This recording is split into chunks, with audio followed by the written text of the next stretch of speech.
We are on a new job. This is the Barn Boys crew right here. And when we go into a barn that is leaning like this and it's got some foundation issues and structural issues, Dan's the man. Dan's been doing this for 20 years now. I've learned it all from you, so that's what we're here for. He does a great job. You know more than me anymore, so. Well, yeah. You got her. We've done so much of this, it's like the back of our hand. But exactly. Well, as you see, what's going on here, guys, well, check out this block wall. Eventually, at some point or another, obviously there's sandstone here. And what is this? This is what they call a bank wall, right? Yep, it's got the dirt against it. Yep, so that way they can pull upstairs, put all their tractors and all their hay and all that stuff upstairs.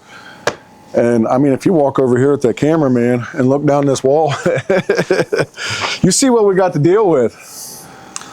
You know what made that wall that way? I just want to tell everybody is you start to, on the bank side, the bottom of these posts next to the door, they start to rot a little bit.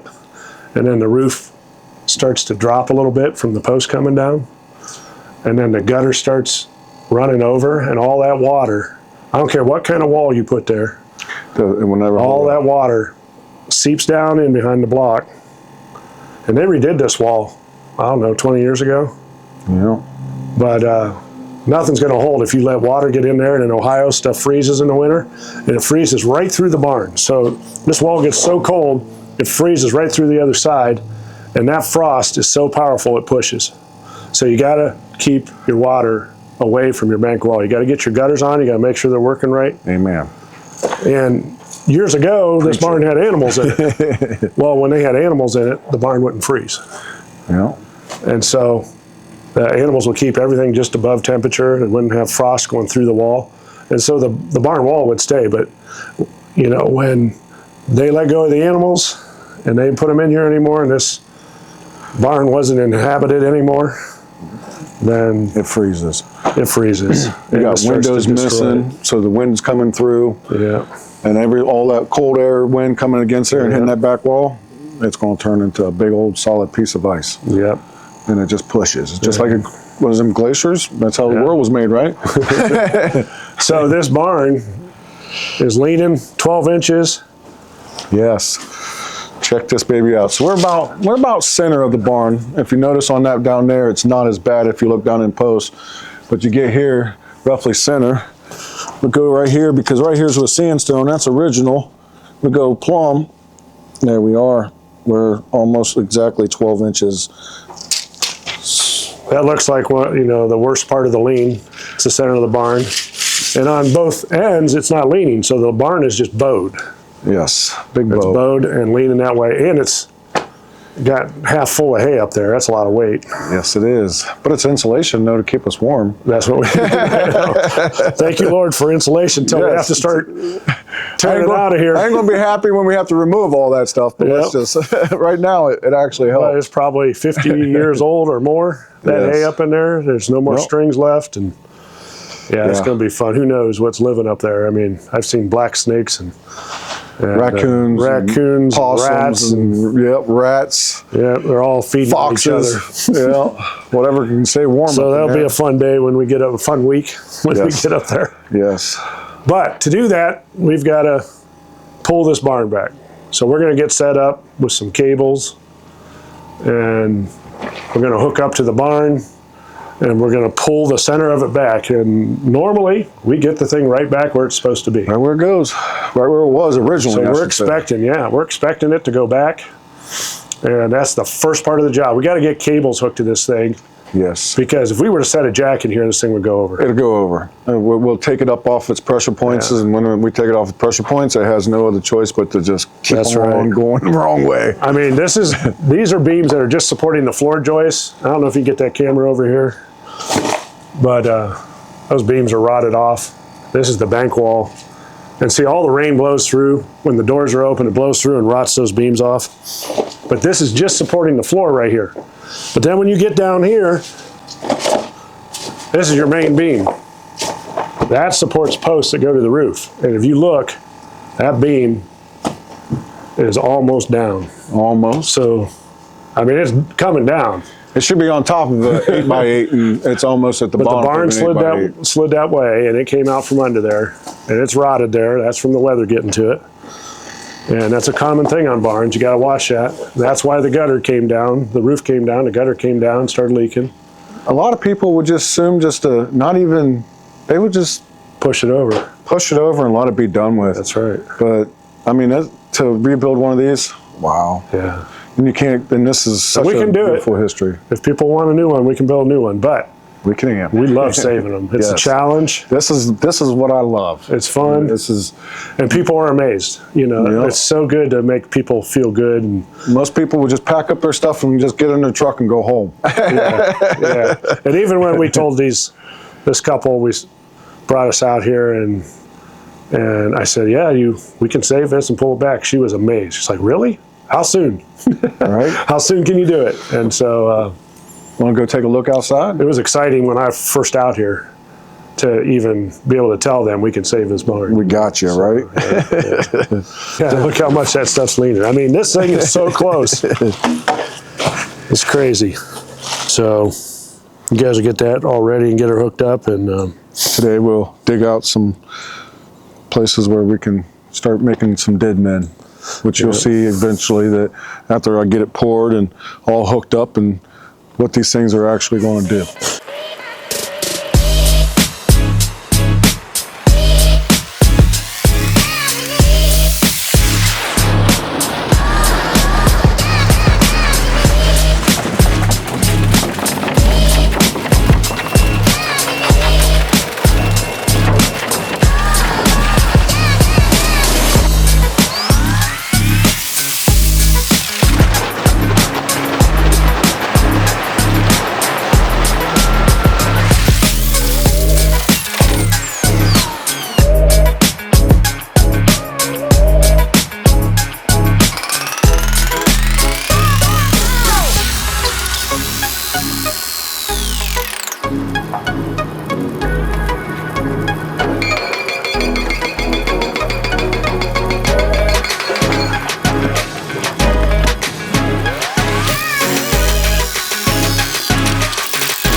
You guys remember that wall, right? Look at that wall. had some help come in yesterday with some block layers, and we all tag teamed and we knocked it out. This is all one day right here of laying. If it was by myself, it'd take me 3 days to do that. Had a block laying crew come in and give me a hand, and we did it all in one day. I got a couple rows lay up on top today, and we got to parge the outside, get this sandstone all fixed up. But this wall at one time or another back in the late 70s was a sandstone wall, and it had difficulties, and it was coming in, and what you saw prior, they switched it out and put block in there, and they kind of screwed up when they did it a little bit. They tried, and honestly, if my first time of doing this, I would have probably thought that doing the same thing would have worked. But now, over years of experience, I know what does and what doesn't, and the way they did not work. And as you saw, the whole thing got pushed in. Before we took any weight off, we actually poured some dead men out there. I believe we got a little bit of footage of that, but we hooked these cables up and we got tension on this thing because you already done seen everything going that way. We stopped it from going that way, so when we lift it up, anything that we might bump against this thing or anything just doesn't allow it to go the direction it wants to go. So we stopped it and held it in place right now until we get this wall in, and within the next couple of days, that's what we're going to do. We're going to start pulling that thing back. Check them out. Got a new wall going in there. Ain't that pretty? Oh my goodness. That footer is just massive. You might not be able to see it do that mud right there, but believe it or not, that's all solid footer all the way down through there. And it's 10 inches or better thick. And it's well below frost level, because over here is our frost level all the way down through here. Today we're going to lay a couple blocks, second row, and we're going to parge the wall, we're going to tar the wall, and then we're going to go ahead and get it prepped and ready to pour the wall. So I got downspout drains going in, I got footer drains going in, I got gravel going in. I got a lot to do yet. But before I get busy, I'm going to give you guys a little show here. Here's my dead man. A lot of people don't quite understand this setup, but that's a 3-ton come along, and I'm going to use that to get this barn back where it belongs. Got one here and one over there. So far my sides on my gable ends didn't go nowhere, so we know the center of it is 12 inches that way. So therefore I'm going to use them, and a little bit at a time, bring her on back. That's what we do. We're barn boys, we get her done.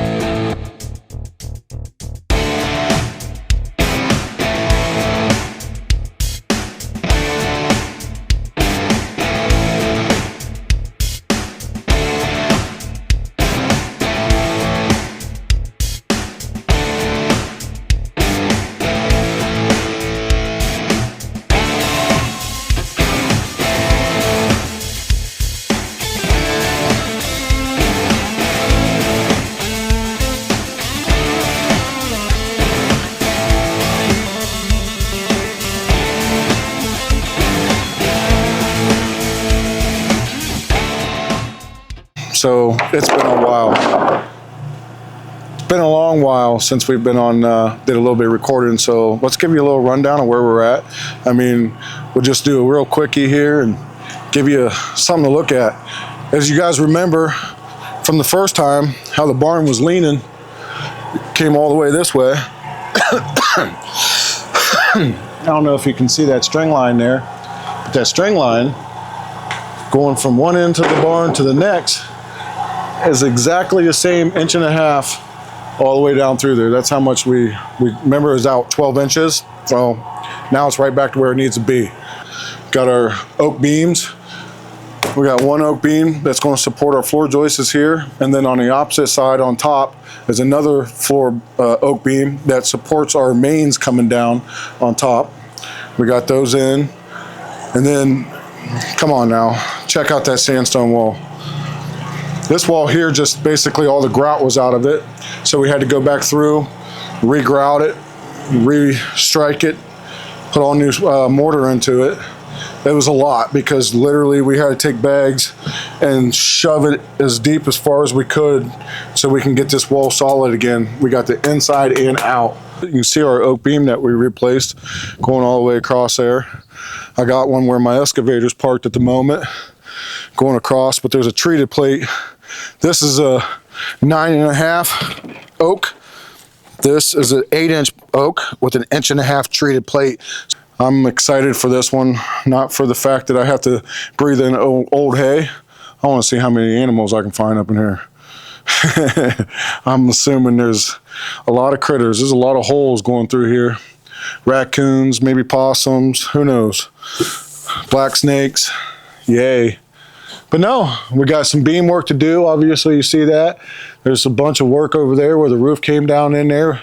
That tree that was over there, we removed that tree, got that tree off the side of the building. We have to fix that beam up there that's rotted, and that one requires a lot of work. There's a oak beam that runs across that back wall. You know what it takes to switch that out? That's a lot of thinking, and there's a lot of work involved in switching those out. You got to lift up the roof, you got to support the roof, you got to run cables across there so it don't separate, and you open up. There's a lot to it other than just going up there and if I separated the roof off of that oak beam, guess what come down? The roof. Well, unfortunately, we know what we're doing. I can't say unfortunately, but we know what we're doing, so we got a lot of work ahead of us yet. But this is phase 2 of getting the hay out, getting the beams fixed, so we're actually going to fix that slate roof and just fix the slate that's broke and get it all back up the way it was originally. That's what we do. We're Hartville Barn Boys. We do it and do it right.